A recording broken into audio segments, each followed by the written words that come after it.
Everybody, this morning I want to talk about something different. Usually on Cover to Cover, we look at a book you might want to read or something I think is interesting, and I try to pass it along your way. Today I want to talk a little bit more about how to read. Now, I know we all know how to read, but how do you actually take a book and read it for all it's worth? Like, what do I do when I read a book? As many of you know, I read voraciously. I read probably about 30 to 40 books a year, and with that you get a style and you get a system down to best use your time so that you're not just reading, or you're not just letting the books pile up and not reading at all. So how do you read? Like, how do you read for maximum benefit and maximum effect? I'm just going to take this book, for instance. We're reading through this book with our staff, Letters to the Church by Francis Chan. Pretty much when I'm going to read a book, I'm thinking about how is this going to benefit me. I just don't pick a book up and look at the cover and go, well, that looks pretty interesting, and just dive into it.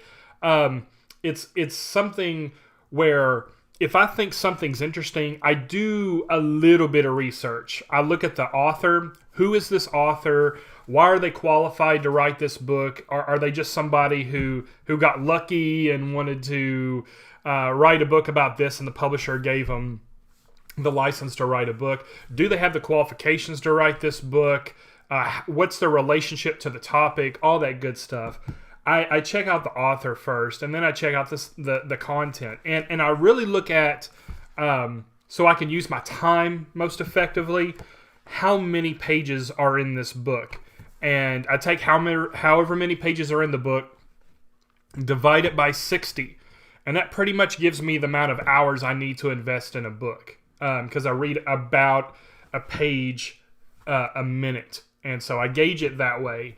It usually takes me a little bit longer to read that, but the number of pages divided by 60 usually gives me about the hours I need to invest in the book. If it's too much, or it's not applicable to my life in the way I need to, I can toss it aside, or I read it in small chunks. Like if I have a book that I know is going to take me 12 to 13 hours worth of investing to read, I don't read it all at one time.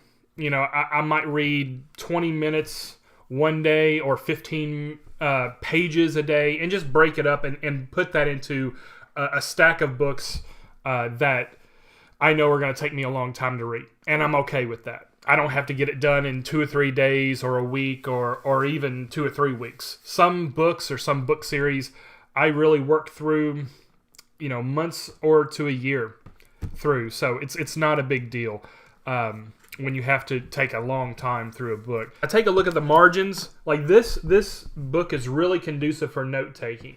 When I read, I don't look at this book as simply the author telling me something, and I just absorb it non-critically.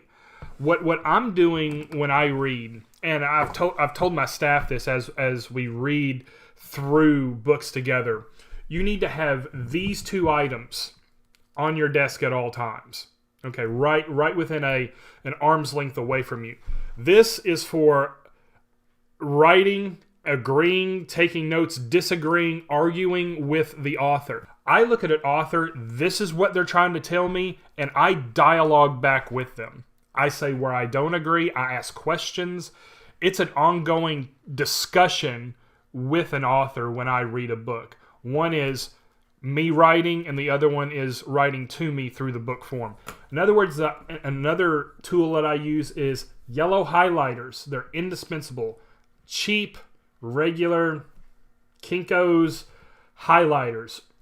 If anything is good to me that I need to keep it, I'm highlighting it. If I'm disagreeing with something, I'm usually underlining it, starring it, and then writing what I think underneath it. That's usually how it goes. I write a lot of agreement. I'll say use this or remember this, or I'll star it. But most of the time, the pen is used for disagreement. The highlighter is used for agreement and to keep things for later. Again, I look at books as an ongoing discussion. I'll reference back to something if I read another book by the same author and they seem to deviate from what they've said before. I'll go back and read what I've written.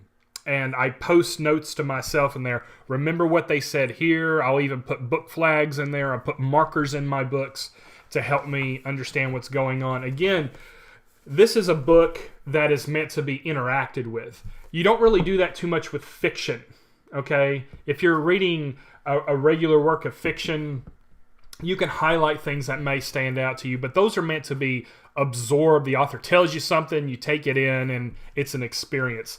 These are dialogues. These are things that you interact with.